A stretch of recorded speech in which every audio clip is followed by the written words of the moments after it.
부활하신 주님을 찬송합니다. 그 부활의 은혜가 오늘 저와 여러분들에게 함께하기를 주님의 이름으로 축복합니다. 코로나 사태가 시작된 지 벌써 7주째인데요. 6주째인데요.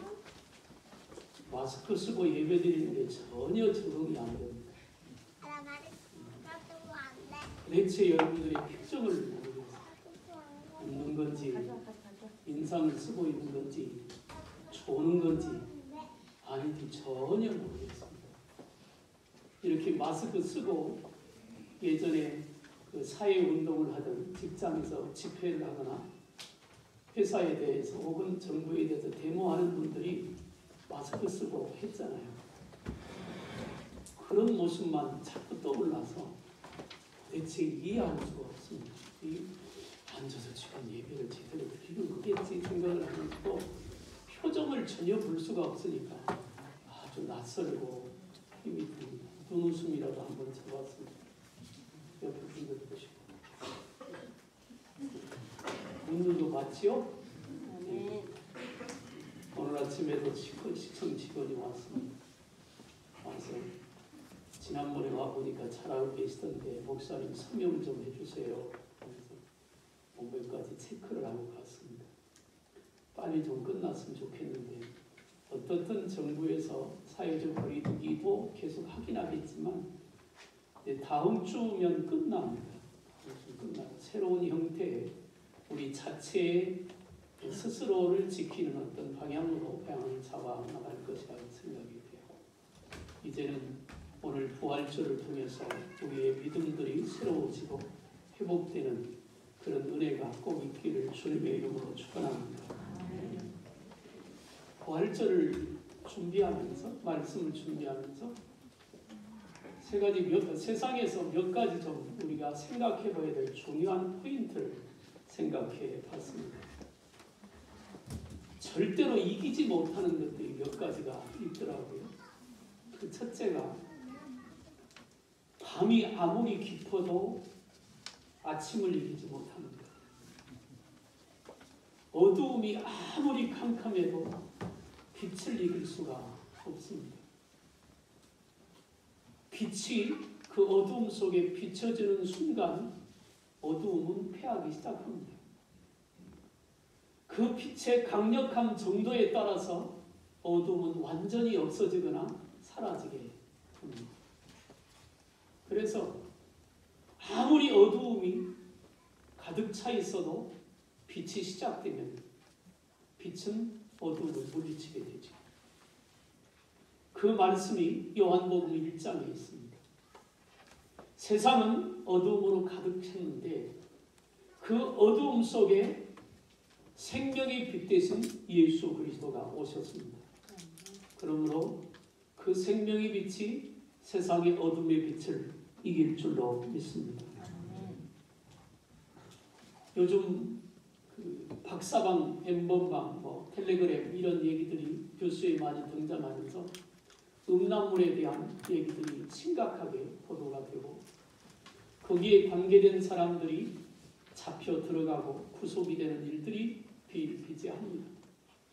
그 사건이 가담됐다고 하는 것이 밝혀짐으로 자살한 사람이 벌써 2사람이 나왔고 더 놀라운 이유는 10대가 거기 가입한 회원 중에 10대가 오늘 아침에 뉴스 보니까 29.3%랍니다.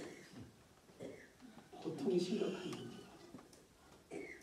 우리 아이들 10대가 또 고등학생까지 포함하면 중고등학생 약 30%가 거기에 해당되는 피해자가 아니라 범인이라는 것이다. 참 무서운 일이기도 하고 앞으로 우리 자녀들의 미래가 심히 걱정되기도 합니다. 그런데 여기서 한 가지 저는 생각해 봤습니다. 아무리 거짓말을 잘하는 사람도 진실을 이기지 못합니다. 그 거짓말은 언젠가는 다 들통이 납니다. 다 밝혀지게 되겠죠. 지금 살아가는 사람 중에 거짓말을 밥 먹듯이 하는 종류의 직업군이 있는데 그게 정치인들. 이제 이번 주 수요일 날 투표를 하게 되는데 거짓말에 속으면 안 됩니다. 여러분이 잘 아세요. 꼭 알아야 될 거, 아무리 사람들이 권모와 술수를 잘 써도 거짓은 진실을 이길 수가 없다. 그 다음에 또 하나 말씀드리고 싶은 것은 미움은 사랑을 이길 수가 없다. 정말 독한 마음을 먹고 누군가를 죽이려고 하고 죽이기도 하고 사람 이하의 짐승보다 못한 삶을 살아가는 사람도 사랑 앞에는 굴복하게 되고 녹아지게 됩니다. 하나님은 사랑이라고 말씀하신 이유가 세상을 사랑으로 구원할 수밖에 없기 때문에 그렇습니다. 우리가 살아가면서 이렇게 어두움이 혹은 권모와 술수가 혹은 미움과 다툼과 혈기들이 우리를 공격해와도 우리가 하나님의 사랑 안에 진리를 붙들고 있다면 우리는 승리하게 될 줄로 믿습니다. 하나 더 말씀드리고 싶은 것은 과학이 발달을 합니다. 얼마나 많이 발달했어요. 미국이 저렇게 코로나에 속수무책이고 일본이 이제 시작인데 일본이 선진국이라고 했던 독일이, 프랑스가, 영국이 속수무책하게 저렇게 무너질 줄 누가 알았습니까? 상상도 못할 일들이 벌어져 있고 현재 진행형으로 그러고 있습니다. 과학이 발달하고 사람들의 지식이 뛰어나고 많은 능력들이 발휘돼도 이기지 못하는 게 하나 있습니다. 세상은 하나님의 말씀대로 되고 있다는 것이다. 과학이 발달하고 지식이 뛰어나고 수많은 능력이 나타나도 하나님의 말씀은 이길 수가 없습니다. 아무리 그들이 세상을 붙들고 있으려고 애를 써도 아무리 노력해도 하나님의 말씀은 전혀 그것과 상관없이 말씀대로 세상에서 그 말씀이 살아서 세상을 움직이고 이루어가는 것을 믿으시길 바랍니다. 마지막으로 얘기하고 싶은 것이 뭐냐면 죽음은 생명을 이길 수가 없습니다. 인류는 죽음에 갇혀 있어요. 죽음에 갇혀 있다는 말은 죄의 저주 아래 갇혀 있다는 말입니다.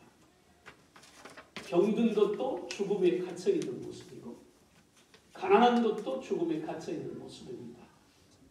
원망하고 불평하고 미워하고 싸우고 다투고 혈기 부리고 속이고 모든 것이 죄 안에 있습니다. 죽음에 갇혀 있다는 말이에요. 죄의 결과는 사망입니다. 죽음이 납니다. 창세기 3장에서 아담과 하와가 범죄하고부터 하나님께서 이 땅을 저주했습니다. 그건 죄 때문입니다. 죄의 값으로 에덴 동산에서 쫓아내고 그들의 영혼이 죽었고 하나님과의 관계가 끊어졌고 사망이 사람 가운데 들어오기 시작했습니다. 그리고 이 땅에 사는 인생은 사망의 음침한 골짜기를 걸어갑니다. 언제 무슨 해를 당할지 어떤 어려움을 겪을지 어떤 문제가 어떤 모습으로 우리 가운데 다가올지 아무도 모릅니다. 그래서 사람이 가장 무서워하는 것은 죽음입니다. 어떤 분들은 이렇게 말해요. 죽는 게 뭐가 무섭냐. 이후의 삶을 전혀 모르면 아마 두렵지 않을 것입니다. 죽음으로 끝난다고 생각하니까. 그러나 예수 믿는 사람들이 죽음이 두렵지 않는 것은 한 가지밖에 없습니다.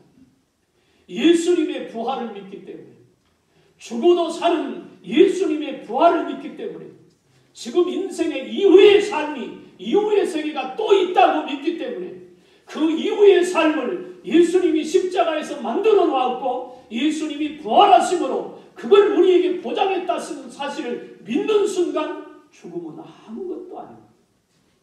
그냥 저녁에 잠들었다가 아침에 잠에서 깨어난 것과 같은 그런 의미 정도밖에 부활을 믿는 성도에게는 더 이상도 더 이하도 아닌 죽음은 간단한 문제입니다. 그러나 이후가 준비되어 있지 않는 자, 예수를 믿지 않는 자의 죽음은 영원한 멸망입니다. 수도 없이 말했지만 죽음은 두 가지가 있고 또 한 가지가 있습니다. 하나는 육체의 죽음입니다. 저와 여러분들이 예수를 믿어도 죽습니다. 다 죽어요. 세상 사람들도 다 죽습니다. 그 육체의 죽음은 땅에 묻히면 흙으로 돌아갑니다. 흔적이 없이 사라져버리는 거죠. 그래서 모든 사람들은 고대 광실 좋은 집에 살아도 수많은 지적인 능력과 권세를 갖고 살아도 남부를 것 없이 자랑하며 떵떵거리며 살아도 그 사람들도 역시 죽음 앞에는 공평합니다. 다 죽음을 맞아야 돼요. 그런데 그 육체의 죽음보다 더 무서운 죽음이 있는데 그것은 영혼의 죽음입니다. 본래 하나님이 사람을 만들 때 사람은 죽지 않는 존재로 하나님의 형상과 모양을 따라 지었다고 창세기 1장 26절에 말씀하고 있습니다. 근데 영혼이 죽었다고 하는 말은 무슨 말이냐? 영혼이 죽었다고 하는 말은 하나님과의 관계가 끊어졌다는 말입니다. 본래 사람은 하나님의 형상을 따라 지음받았으니까 하나님과 관계를 하고 살아야 합니다. 그분과 만나야 하고 그분이 주신 영적인 은혜를 만나를 양식을 먹고 살아야 합니다. 그분 인도하심을 바라야 하고 그분의 음성을 쫓아가야 합니다. 그것이 사람이 사람답게 사는 거예요. 그런데 하나님 앞에 죄를 범함으로 에덴 동산에 쫓겨나서 하나님과의 관계가 단절이 됐습니다. 죄인은 하나님 앞에 설 수 없게 됐습니다. 왜냐하면 하나님과 원수지간이 되었기 때문에. 그렇게 멸망의 길을 갑니다. 그 영적인 죽음은 영원한 죽음으로 연결이 됩니다.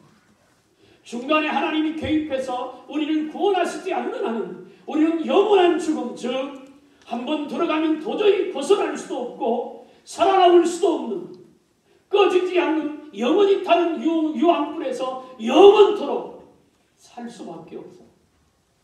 지옥에 가서도 죽어버리면 끝나겠지만 죽어지지 않는 것이 문제입니다.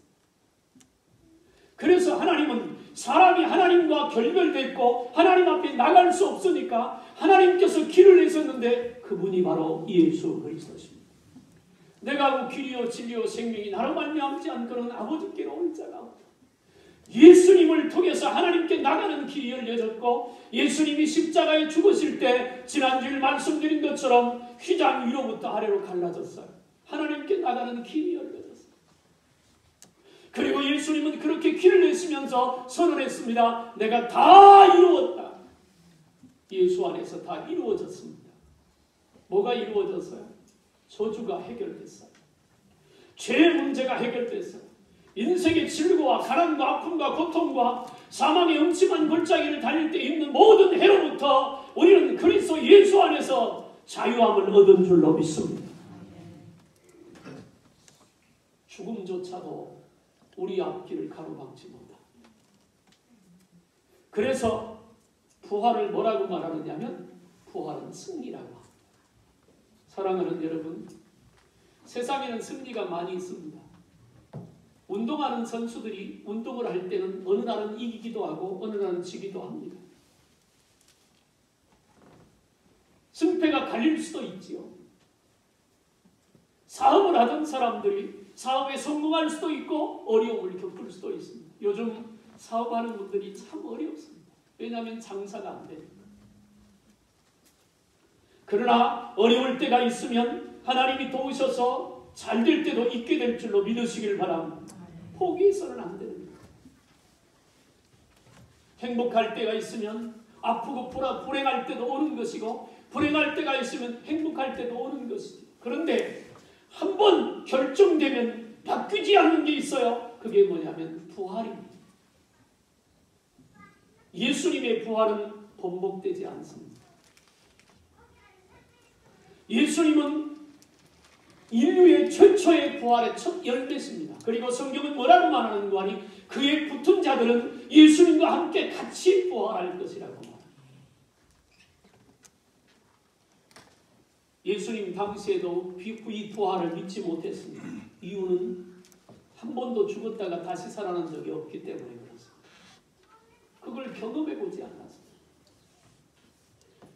예수를 안 믿는 사람, 특별히 부활을 안 믿는 오늘날의 많은 사람들은 역시 똑같습니다. 죽었다가 살아난 사람이 있으면 증거를 베풀어요. 근데 이상한 일은 진화론은 믿잖아요. 진짜 진화가 되나요? 증거가 없습니다. 전 세계 국가 중에 10몇 개 국가만 진화론을 가르치는데 그 중에 하나가 대한민국입니다. 믿기 안 되잖아요. 부활은 사실입니다. 예수님이 살아난 제자들을 만나주셨습니다. 제자들과 다 만났어요. 그래서 제자들이 한 곳에 모였어요. 근데 도마가 소팔로 갔는지 땅팔로 갔는지 갔다가 예수님 못 만났습니다. 도마가 오니까 제자들이 야 우리 선생님 살아나셨어. 그러니까 도마가 뭐라고 하느냐면 에이 그런 일은 없어. 못 믿겠다. 왜요? 그런 일이 없으니까. 경험이 한 번도 없으니까. 사람들은 경험 중심으로 믿잖아요. 그러니까 도마는 그런 걸 듣지도 보지도 못했으니까 예수님이 죽었는데 살아났다. 에이 나 그거 못 믿어. 그때 그 제자들이 있는 자리에 호련히 성경 그렇게 호련히 문을 열고 들어온 게 아닙니다. 벽을 무너뜨리고 들어온 것도 아니고 지붕을 뚫고 들어오는 것도 아닙니다. 호련히 갑자기 쓱 나타나신 예수님께서 도마에게 말합니다. 야, 너 왜 나를 못 믿냐?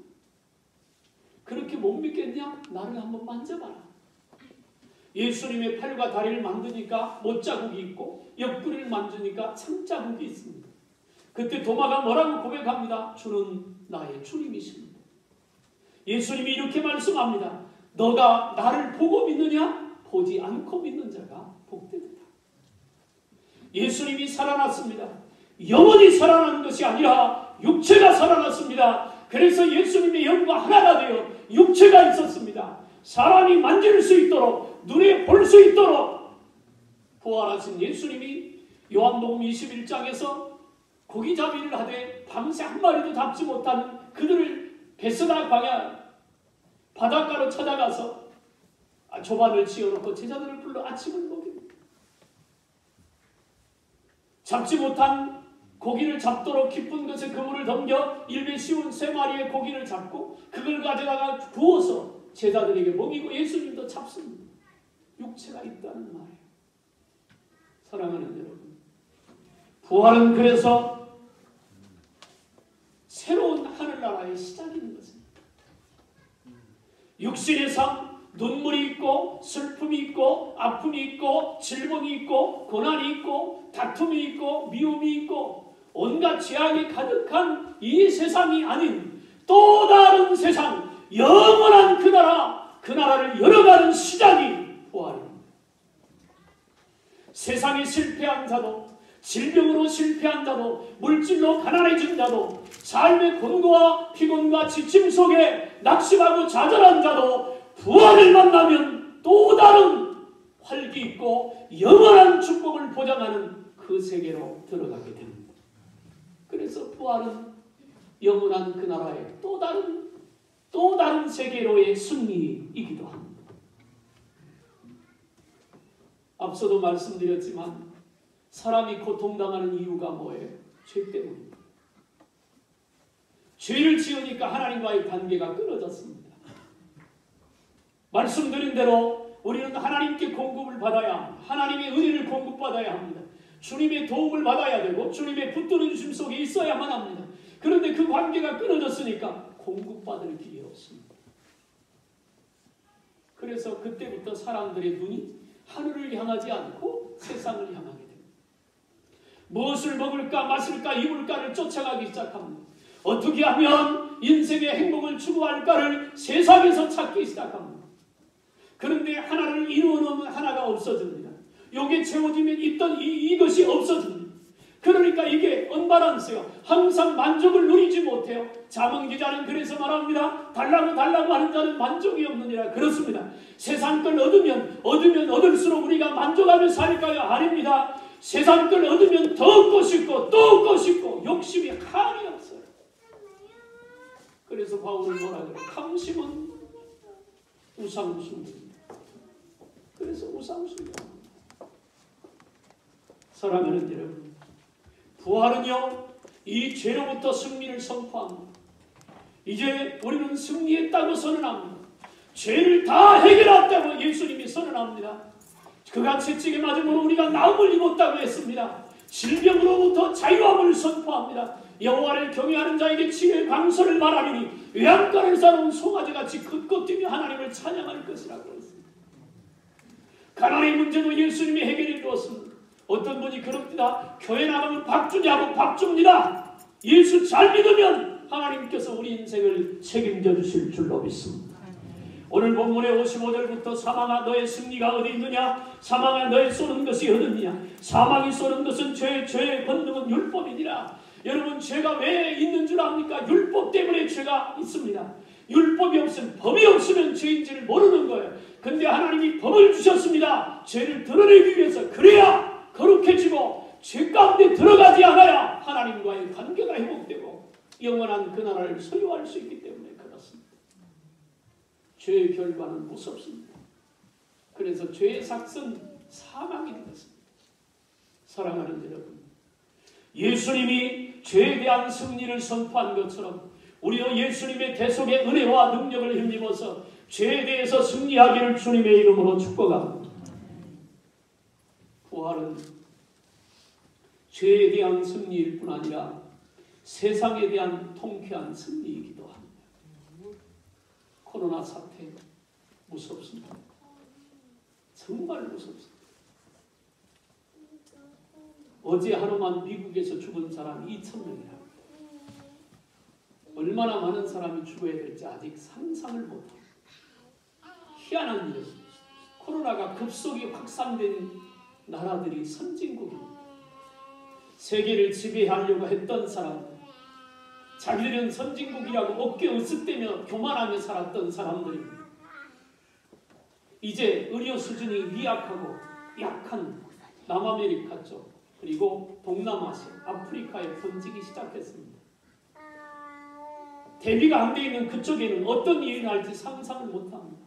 뉴스를 보면 아프리카 쪽에서는 의사들을 두들겨 패고, 왜 의사들이 자기 동네에 들어오면 전염병 번지게 한다고 지키러 가는 거예요. 그래서 잡아다가 군인들이 감옥에 가두고, 그리고 약탈이 시작되고 대책이 없으니까 지옥과 같은 일들이 현재 지구상에서 벌어지고 있습니다. 이 어려운 때 요즘 아까 오전에 잠깐 어떤 교회 설교하는 목사님의 설교를 이렇게 보면서 무슨 얘기를 하는 이런 얘기를 합니다. 코로나가 하나님 자리에 있는 것 같다. 코로나가 하나님 자리에 있는 것 같습니다. 저도 같은 생각입니다. 코로나가 뭔데요? 질병이잖아요. 예수님 하나님이 뭐라 그랬어요? 나는 치료하는 여호와.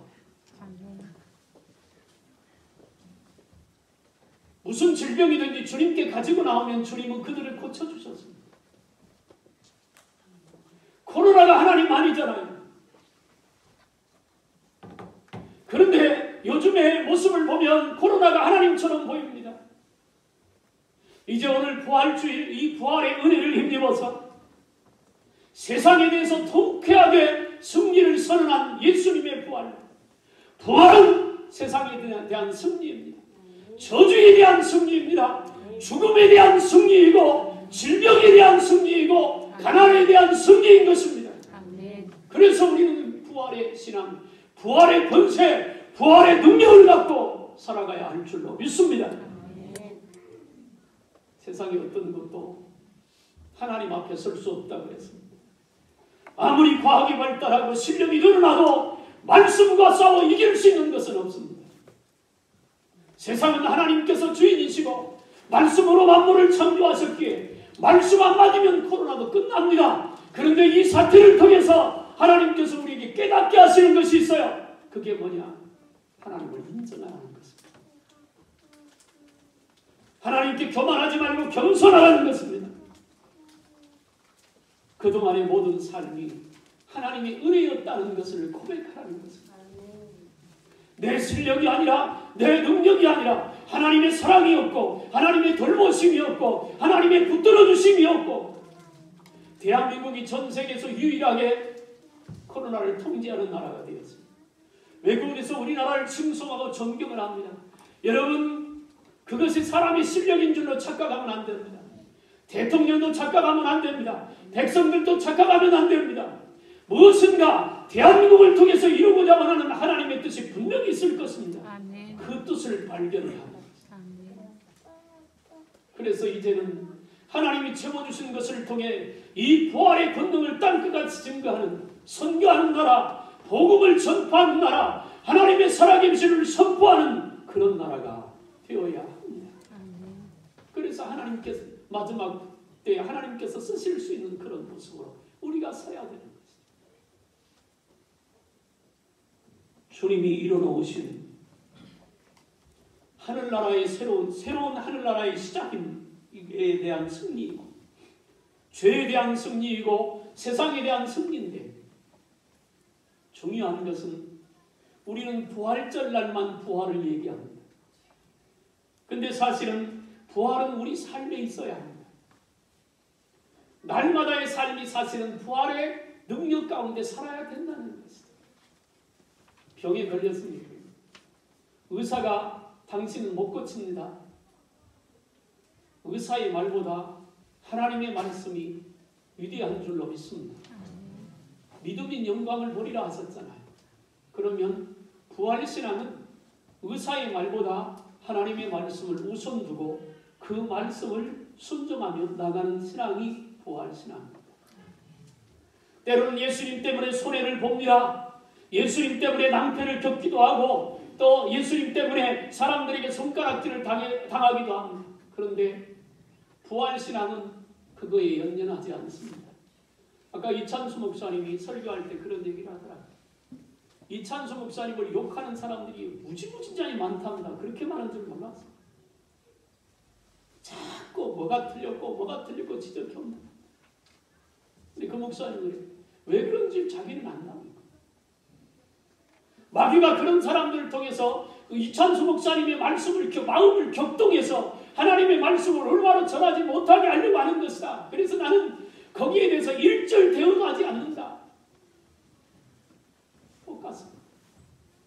우리가 내 삶의 때로 어렵고 힘든 일에 흔들림 없이 믿음의 길을 갈 수 있는 것은 죽어도 다시 사는 부활의 은혜가 내 안에 있기 때문에, 예수님 때문에 손해봐도 주님을 의지하고 가는 부활의 능력으로 언젠가는 채우시고 이루실 그날이 올 수 있다고 믿기 때문에 그렇습니다. 사랑하는 여러분,